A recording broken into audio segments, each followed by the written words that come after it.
E reconhecemos o Teu senhorio e Teu governo sobre as nossas vidas.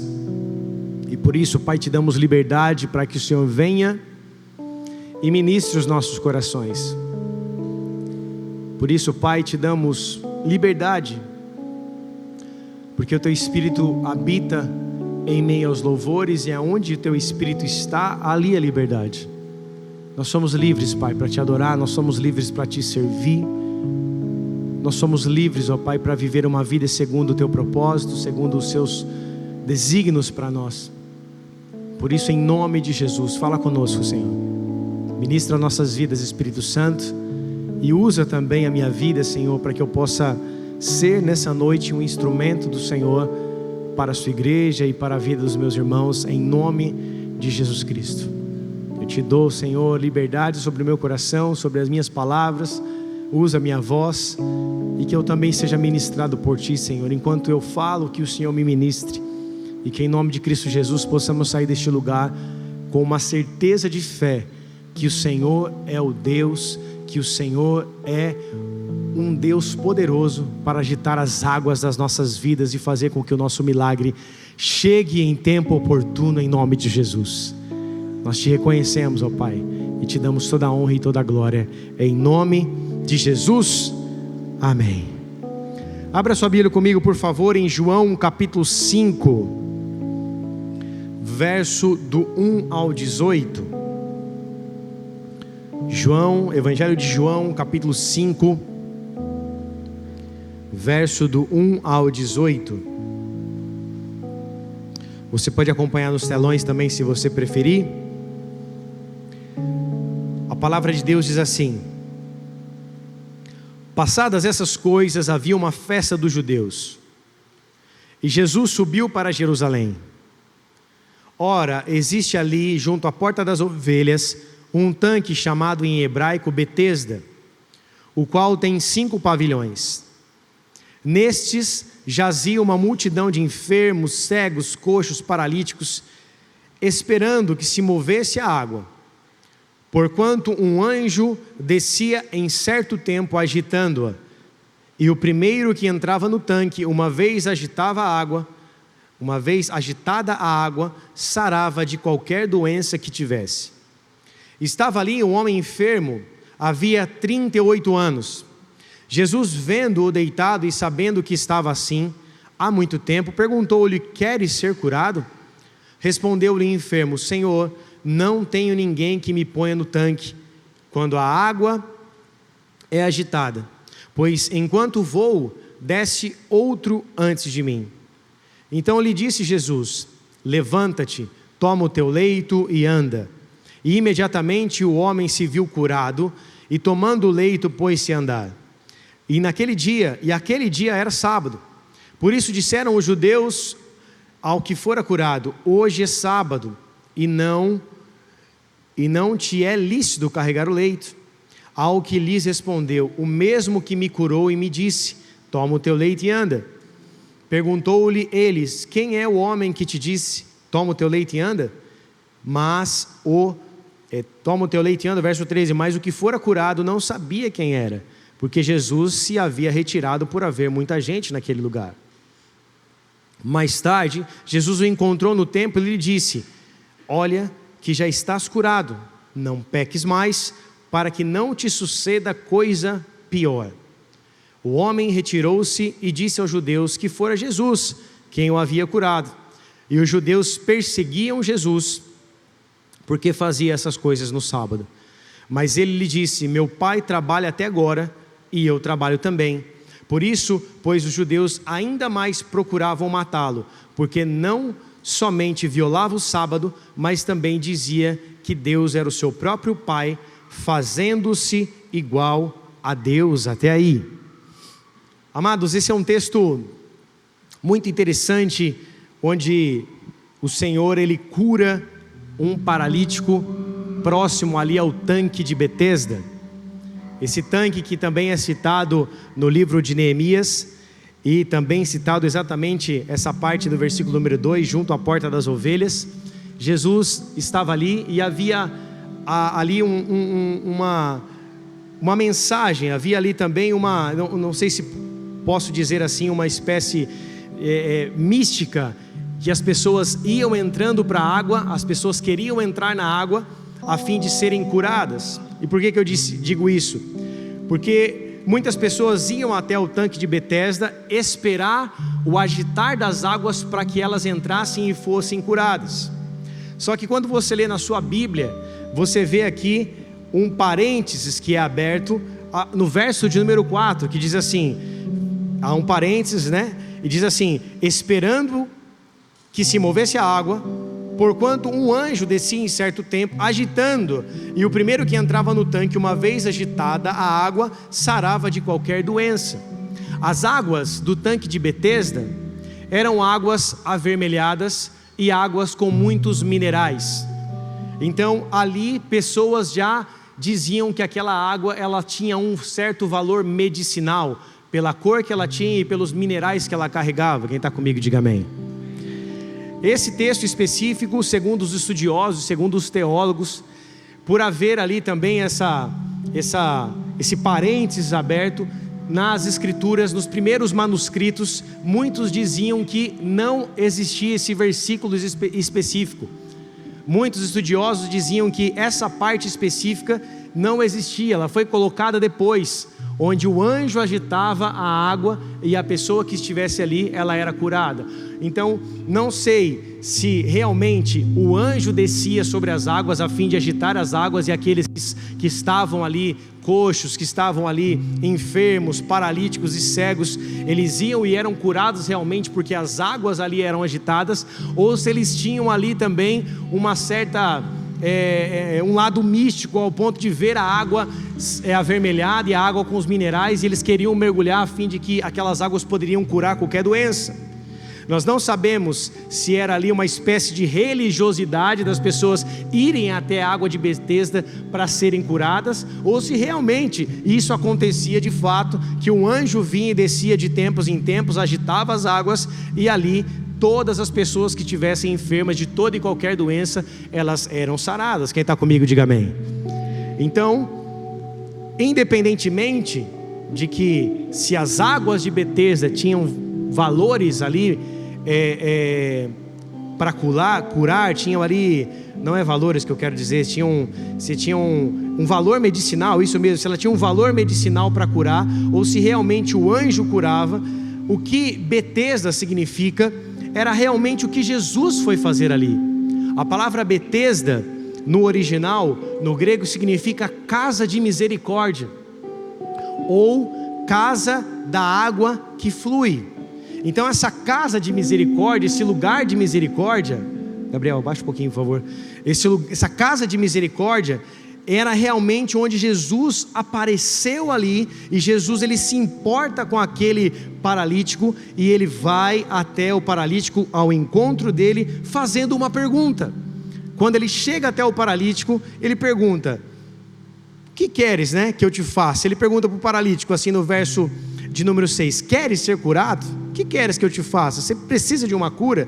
Obviamente que um homem, como a Bíblia diz, que estava há 38 anos enfermo, 38 anos ali esperando uma bênção, 38 anos esperando ser curado, paralítico, deitado numa cama. A cama, o leito significava uma cama ou um colchão, e todas as vezes que acontecia esse sobrenatural, ou todas as vezes que alguém pulava na água, no momento que a água se mexia, esse homem não conseguia chegar até lá, sempre tinha alguém na frente dele, porque embora alguns eram enfermos, podiam andar, outros eram cegos, podiam ir até lá guiados por outros, mas ele, paralítico, deitado numa cama, não tinha quem o levasse até lá. Nós vemos aquela história que um homem paralítico foi levado pelos seus amigos e foi curado por Jesus entrando pelo telhado da casa. Quem lembra dessa história, amém ou não? Já esse homem não tinha esses amigos, ele estava diante do tanque de Betesda, ele estava diante ali daquela casa de misericórdia, mas ele não conseguia receber misericórdia em tempo oportuno, ele não conseguia receber a sua bênção, ele não conseguia receber a sua cura, porque ele não tinha quem o levasse, e todas as vezes que ele tentava se mover, se arrastando para ir até lá, sempre chegava alguém na frente dele. E Jesus vai ao seu encontro, e no momento em que Jesus chega ao seu encontro, ele pergunta para aquele enfermo, verso número 6 fala assim: vendo Jesus vendo-o deitado e sabendo que estava assim há muito tempo, perguntou-lhe: queres ser curado? E o verso número 7 ele responde: respondeu-lhe o enfermo: Senhor, não tenho ninguém que me ponha no tanque quando a água é agitada, pois enquanto vou, desce outro antes de mim. Preste bem atenção. Jesus não perguntou para ele a circunstância que ele estava vivendo. Jesus perguntou para ele: você quer ser curado? A resposta dele não foi nem que sim, nem que não, e obviamente que ele queria ser curado. Da mesma forma que Jesus chega no cego no meio do caminho e pergunta para o cego: o que queres que eu te faça? Logicamente que o cego queria voltar a enxergar, mas Jesus ele faz essas perguntas específicas a fim de ele colher de nós as respostas específicas. E a resposta ali desse paralítico não foi uma resposta de que sim, eu quero ser curado. A resposta foi: a minha condição é essa, eu não tenho ninguém que me leve lá, eu não tenho ninguém no momento em que a água se agita, alguém para me colocar nessa água. E muitas vezes, amados, esses somos nós. No momento em que temos Cristo diante de nós, ou uma palavra liberada sobre as nossas vidas, Deus falando especificamente conosco, ao invés de nós respondermos à vontade de Deus, ao invés de nós declararmos sim para Deus, ao invés de nós falarmos: sim, Senhor, eu quero viver a tua vontade, sim, Senhor, eu quero abrir mão das minhas vontades, sim, Senhor, eu quero viver o teu milagre, sim, Senhor, eis-me aqui e envia-me a mim, nós mostramos para Deus as nossas condições e não a nossa resposta que Ele deseja ouvir de nós.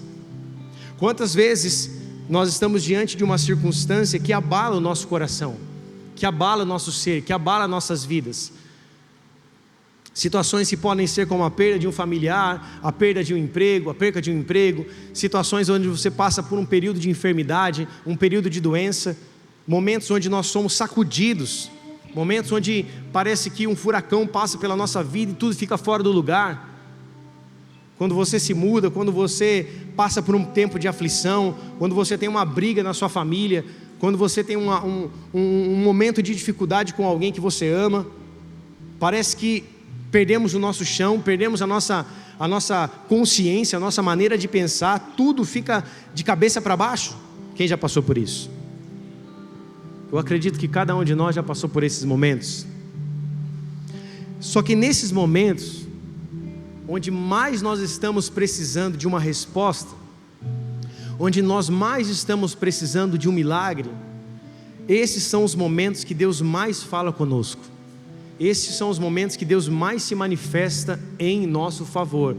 Só que muitas vezes nós não conseguimos ver o favor de Deus, a misericórdia de Deus nesses momentos, porque nós estamos agitados, nós estamos com os olhos no problema, nós estamos com os olhos na nossa dor, nós estamos com os olhos naquilo que está acontecendo ao nosso redor, e isso nos impede de ouvir a voz do Senhor, e isso nos impede de enxergar aquilo que Deus está fazendo em nossas vidas.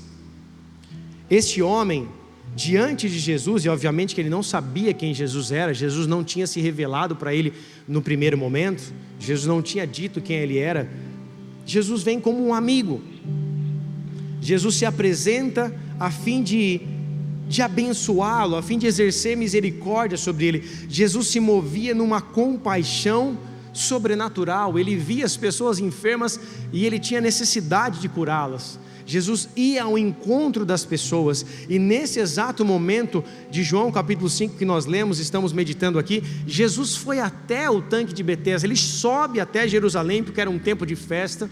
Não sabemos que festa específica era essa, mas Jesus sobe nesse tempo de festa, vai até o tanque a fim de se importar com uma pessoa, com um homem que estava diante de uma circunstância onde por 38 anos ele precisava de uma cura, ele precisava de um milagre, e ele não tinha condição de chegar até aquele milagre, de chegar até o agitar das águas, ou chegar até os valores medicinais que aquela água tinha em Betesda. De fato, esse homem estava passando por um momento de grande dificuldade, só que Jesus foi até o encontro dele. Vira para a pessoa que está do seu lado e fala para ela assim: momentos de grande dificuldade Não, agora que você sussurrou, você fala com vontade, fala assim para ela: momentos de grande dificuldade são momentos que Jesus vai ao teu encontro. Você crê nisso? Nos momentos mais difíceis das nossas vidas, Ele vai ao nosso encontro. Ele faz com que as águas sejam movidas ao nosso favor. Não sabemos, como eu disse, se a água era realmente agitada por um anjo, ou se a água detinha dentro dela um valor medicinal para curar. Mas o que as Escrituras nos dizem, independentemente do valor medicinal da água, independentemente do anjo mover as águas, Jesus foi até aquele homem e Ele moveu as águas ao seu favor. Amém, amados? Jesus é aquele que tem o poder, com a sua voz, de movimentar as águas ao nosso favor. Jesus é aquele que tem a fonte da água da vida. Jesus é aquele que move as águas ao nosso favor. E esse texto nos ensina o que, amados? Que independente da nossa circunstância, independente se nós temos alguém para nos ajudar, se nós temos alguém para nos colocar na água, ou se a água cura, ou se o anjo desce na água, independentemente disso, o mais importante é que quando Jesus chega diante de uma situação, essa situação não fica da mesma forma. Amém, amados? Ele muda a circunstância. Então Jesus, ele vai de maneira estratégica para aquele lugar. Jesus, ele se move de maneira estratégica para Betesda, a fim de exercer misericórdia sobre a vida daquele homem, a fim de curar a vida daquele homem e a fim de manifestar quem ele era. Porque João capítulo 5, segundo os estudiosos, ele por inteiro é um dos sermões ou dos sermãos mais cristológicos do Novo Testamento. Em João capítulo 5 é o momento onde Cristo mais fala dele mesmo. É o momento em que Cristo debate com os fariseus e com os mestres da lei. E em todo o contexto, muito apropriadamente após o verso 19, Jesus, ele fala a respeito do seu papel e do que ele veio fazer. Ele testifica dele mesmo, coisa que ele não fazia, e Jesus fala a respeito da sua missão. Então todo esse contexto específico, a cura daquele homem no tanque de Betesda, foi apenas uma forma de Cristo manifestar a sua glória e de Cristo manifestar quem ele era. Por isso que houve uma grande confusão, porque ele havia curado no sábado, e os judeus ali, os fariseus, os mestres da lei, haviam criado leis orais, que eram uma lei extra à lei mosaica, porque a lei mosaica dizia que você não poderia trabalhar no sábado, mas ela não ditava, ela não colocava ali pontos específicos do que era trabalhar ou não, o que você poderia ou não poderia fazer no sábado. Já as leis orais criadas pelos fariseus e pelos mestres da lei tinham 39 pontos que diziam do que você podia e não podia fazer no sábado. E segundo eles, curar no sábado não poderia. Só que Deus nunca disse que você não poderia fazer o bem no sábado. E quando Jesus começa a curar no sábado, Jesus estava não desobedecendo a lei, Jesus estava confrontando os falsos ensinamentos dos falsos mestres da lei, que criaram uma lei oral baseada nas suas próprias interpretações da Torá. É como se eu lesse a Bíblia e tirasse as minhas próprias conclusões e fizesse uma lei oral para aquilo. E Jesus confronta a lei oral e não a lei de Moisés, porque a lei de Moisés não dizia o que você poderia fazer ou não no sábado. De fato, você não poderia trabalhar. E Jesus, ele faz o bem para o homem. Por isso que Jesus opera esse milagre no sábado. Outros milagres ele opera no sábado, e um deles ele diz que ele é o Senhor do sábado. E nesse ele diz: eu trabalho porque eu vejo meu Pai trabalhando.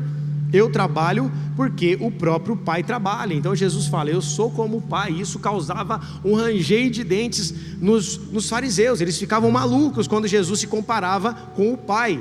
Ele fala assim no verso 17: mas ele lhes disse: meu Pai trabalha até agora e eu trabalho também. Então Jesus estava constantemente trabalhando, como Deus também constantemente trabalha, sempre a fim de manifestar o seu favor sobre nós, assim também como manifestar a sua glória sobre a terra. Quem está comigo, diga amém. Por isso, quando esse homem recebe esse milagre tinha um propósito específico, que era revelar quem Jesus era. Por isso, milagres, amados, quando Deus opera um milagre na nossa vida, Ele sempre tem um propósito específico. Muitas vezes nós queremos que um milagre aconteça nas nossas vidas, mas nós não colocamos Deus na conta dessa situação, e por isso que a conta não fecha. Nós queremos que o milagre aconteça, mas em nenhum momento Deus seja glorificado. E o milagre, ela é uma ferramenta, é apenas uma ferramenta para que Deus seja glorificado. O milagre é um sinal da glória de Deus nas nossas vidas, para que outros também vejam o manifestar de Deus nas nossas vidas. Então, o milagre não é apenas para me abençoar, o milagre não é apenas para eu arrumar um emprego, o milagre não é apenas para eu casar, o milagre não é apenas para eu ter uma boa vida financeira, para eu comprar uma casa, para eu trocar de carro. Isso o ímpio pode conquistar, isso alguém que trabalha pode conquistar. O milagre é para que Deus seja glorificado nas nossas vidas, amém, amados? E obviamente que Deus tem interesse de fazer isso nas nossas vidas, que nós venhamos prosperar, que nós venhamos casar, que nós venhamos frutificar. Deus deseja isso, mas dentro do nosso coração nós precisamos ter como primazia, como em primeiro lugar nas nossas vidas, é que quando Deus operar um milagre nas nossas vidas, que Ele seja o primeiro a ser glorificado, amém, amados? Deus não divide a sua glória com ninguém, e quando Ele opera algo sobrenatural, é para que Ele seja glorificado, é para que o seu nome seja exaltado. Por isso nós precisamos entender, Deus ama manifestar os seus sinais. Preste bem atenção, Jesus vai até Betesda para curar um homem.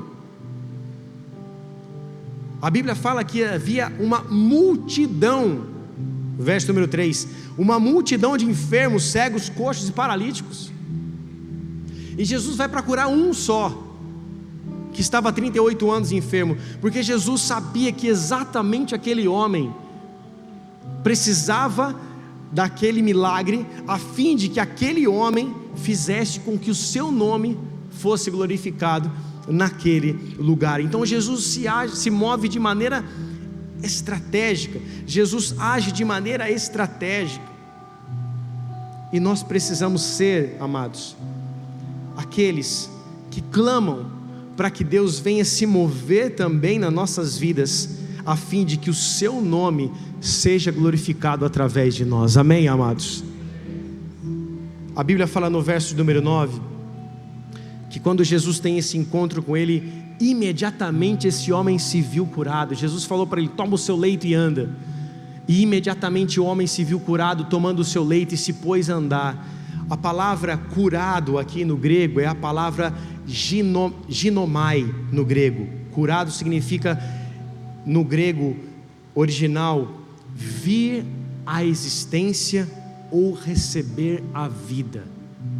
Então, quando esse homem se viu curado, ele se viu com vida novamente. Deus, através de Cristo, traz uma existência sobre a vida dele, sobre aquilo que não existia. Quando ele levanta do seu leito, quando ele volta a andar, quando ele começa a andar, ele recebe uma vida dos céus. E é isso que o milagre faz conosco, amados. O milagre, ele traz a vida dos céus para a terra. O milagre traz a vida de Deus para nós.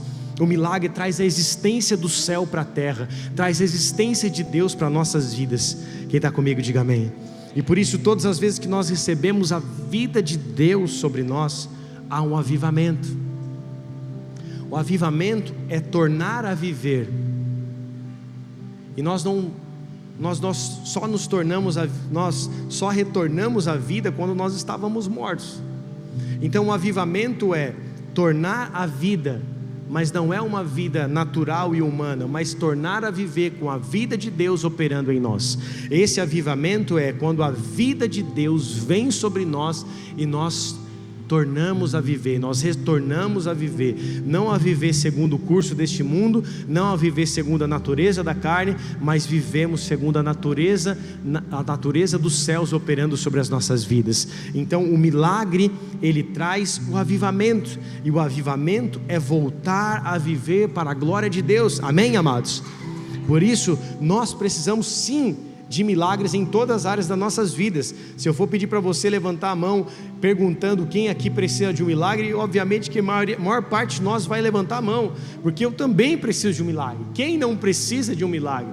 Se nós estivéssemos diante de Jesus, da mesma forma que esse homem no tanque de Betesda estava, e Jesus chega para ele, ou chegasse para nós e dissesse: você quer ser curado? Ou você quer um milagre? Obviamente que nós queríamos, obviamente que nós iríamos dizer: sim, Senhor, eu quero. Mas para que nós queremos? Por que realmente nós queremos uma bênção? Por que realmente nós queremos um milagre? Quando o nosso coração, ele clama por um milagre, não de forma egoísta, isso chama a atenção de Deus. Ana, ela precisava de um filho, e por várias vezes ela clamou. Ana, casada com o seu marido Eucana, ela precisava de um filho. Ela era estéril, ela não conseguia gerar. Mas quando ela se prostra diante do altar do Senhor, quando seu marido Eucana vai sacrificar em Jerusalém, quando ela se prostra diante do altar e fala assim para Deus: Deus, se o Senhor me der um filho, eu vou te entregar, eu vou fazer com que esse filho seja teu, eu vou te entregar esse filho para a sua glória, eu vou te entregar esse filho para que ele tenha um voto nazireu. O voto nazireu é não beber bebida forte, não se dar ao vinho, e não passar navalha na sua cabeça, e não comer de coisas impuras. Ana estava ali no momento da sua oração, prometendo entregar um filho para Deus, e esse filho seria um filho separado para a glória de Deus. E quando Deus viu no coração de Ana uma mulher que queria entregar um filho para ele, Deus se move em seu favor e entrega para ela esse filho, porque Ana queria um filho e Deus queria um profeta. E como Ana entregou um filho, Deus deu para o mundo um profeta chamado Samuel. Por isso, amados, as nossas orações também precisam ser estratégicas. As nossas orações também precisam ser de uma forma que Deus seja glorificado, assim como as nossas petições. Senhor, que o Senhor venha em meu favor com esse milagre, mas o meu primeiro propósito é que o Senhor seja glorificado e que vidas sejam tocadas através desse milagre, que vidas sejam ali libertas do inferno através desse milagre, que vidas vejam a sua mão através desse milagre. Por isso, amados, quando Jesus ele encontra um coração que ora pedindo uma bênção, mas com o seu coração de que ele primeiramente seja glorificado, ele vem e agita as águas em nosso favor, amém, amados? Ele vem e agita as águas em nosso favor. Ele é aquele que tem poder para criar todas as coisas apenas pela sua voz. Todos estavam esperando um agitar das águas, todos estavam esperando talvez a cura que viesse de uma água medicinal de Betesda. Só que Jesus vai ao encontro desse homem, e esse homem não precisou do valor medicinal das águas, e nem do anjo para agitar as águas, e nem de ninguém para colocá-lo dentro daquele tanque, porque Jesus foi ao seu encontro. E quando Jesus encontrou aquele homem no lugar de misericórdia, na casa de misericórdia, que significa Betesda, Jesus ele muda toda a sua situação desfavorável para uma oportunidade para que Deus fosse glorificado, amém, amados?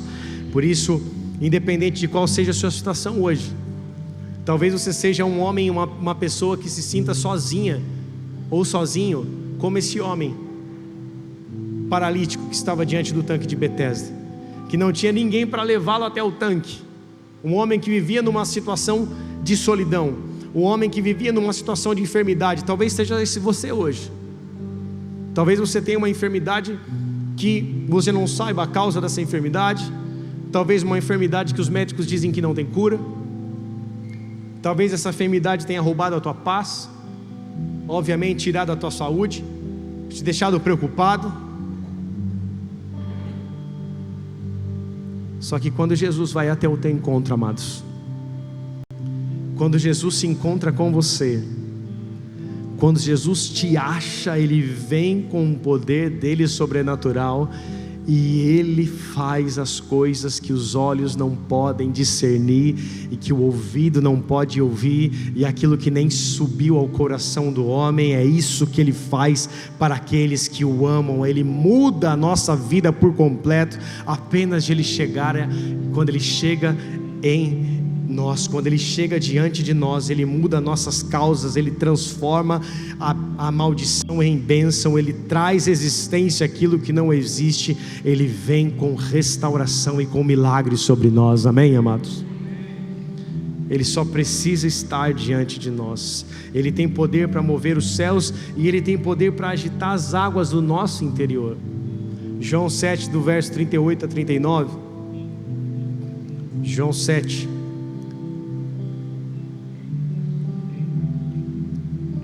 diz assim: quem crer em mim, como diz a Escritura, do seu interior fluirão rios de água viva.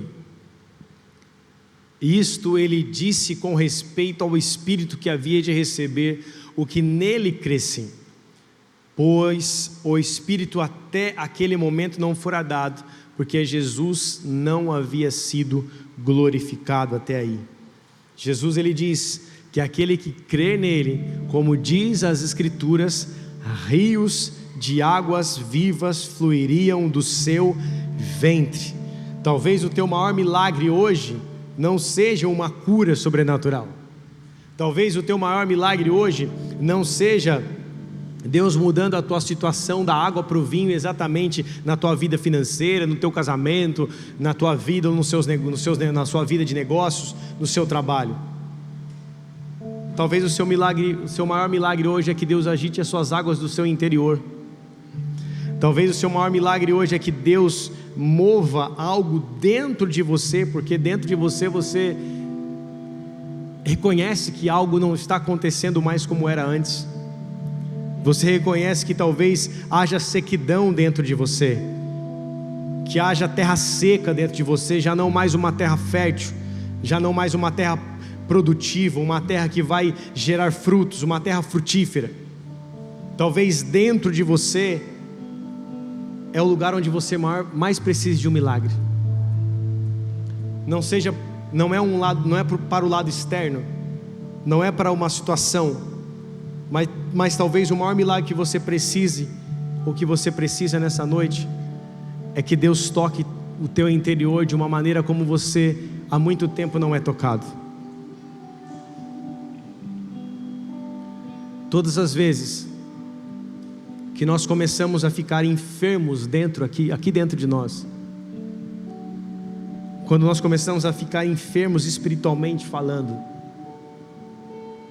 quando nós vamos nos afastando de Deus, quando nós vamos nos tornando frios espiritualmente, isso é pior do que uma enfermidade física. Que preste atenção no que Jesus disse para o homem, depois que o homem reconhece que ele curou. Mateus 5,14. Melhor, João 5,14. João 5,14, o mesmo texto de João. A Bíblia fala assim, olha, verso 14 diz assim: mais tarde, Jesus o encontrou no templo e lhe disse: olha, que já estás curado, não peque mais, para que não te suceda coisa pior. Jesus fala para ele: você já está curado, agora vá, não peques mais, para que não te suceda coisa pior. Jesus já havia dito que o milagre não era, que a enfermidade não era por causa do pecado dos pais, mas para que Ele fosse glorificado através do milagre. Então, a situação do paralítico não tem nada a ver com a sua condição pecaminosa. Jesus havia curado ele, falou para ele: agora viva uma vida e não peque mais, vá viver a sua vida, vá servir ao Senhor, vá glorificar a Deus, não peque mais, para que não te suceda coisa pior. O que será que de pior poderia acontecer para um homem que havia 38 anos ficado coxo, 38 anos sem andar, se arrastando pelo chão? Esse algo pior que poderia acontecer na vida desse homem é que, mesmo que ele estivesse de pé, andando normalmente, e se ele continuasse a viver uma vida de pecado, ou continuasse a viver uma vida pecando, o que poderia acontecer de pior para a vida dele é perder a sua salvação. Porque Jesus mesmo disse: mais vale entrar no reino dos céus sem um olho, sem um braço, do que ir para o inferno completamente, com o seu corpo completo. Por isso que Jesus fala de modo agressivo, dizendo: se o seu olho te faz pecar, arranca ele fora. Se o teu braço, tua mão te faz pecar, arranca ela fora. Porque essa condição natural, nós não entraremos no céu com essa matéria, com esse corpo natural, nós não entraremos com ele para o céu. O nosso corpo vai ser glorificado, amém, amados?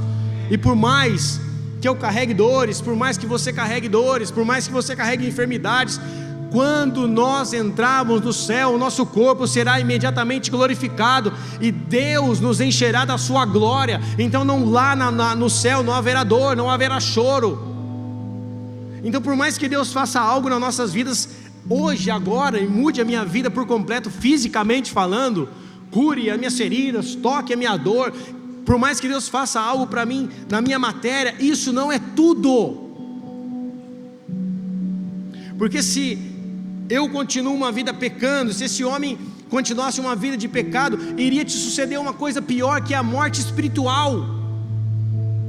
E isso é muito pior do que apenas carregar uma dor, ou carregar uma situação complicada nas nossas vidas de enfermidade.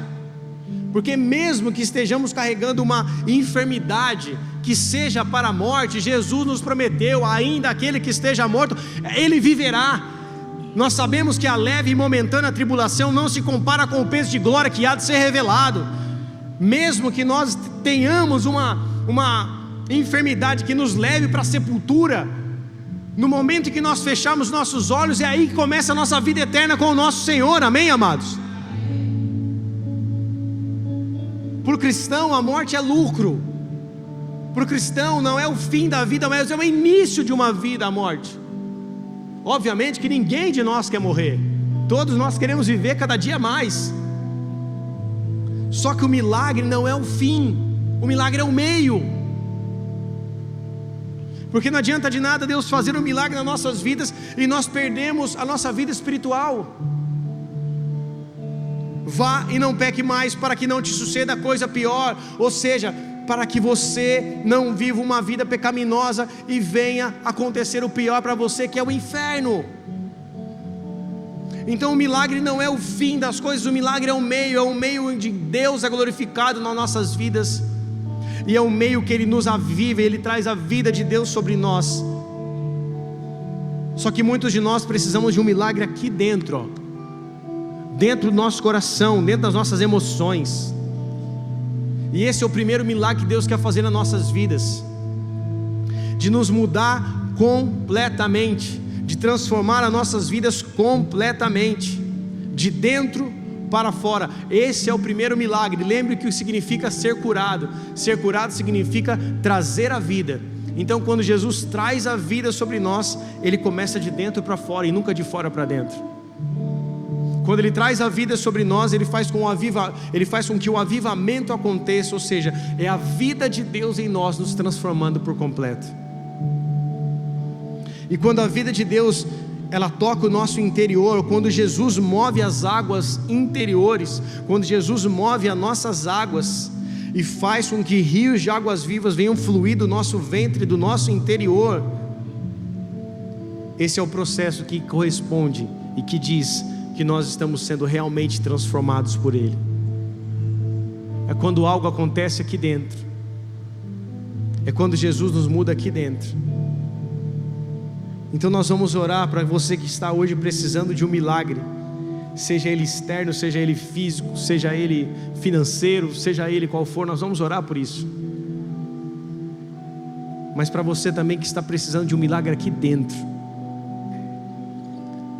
que Deus te avive aqui dentro, nós também vamos orar por isso. Feche seus olhos, curva sua cabeça.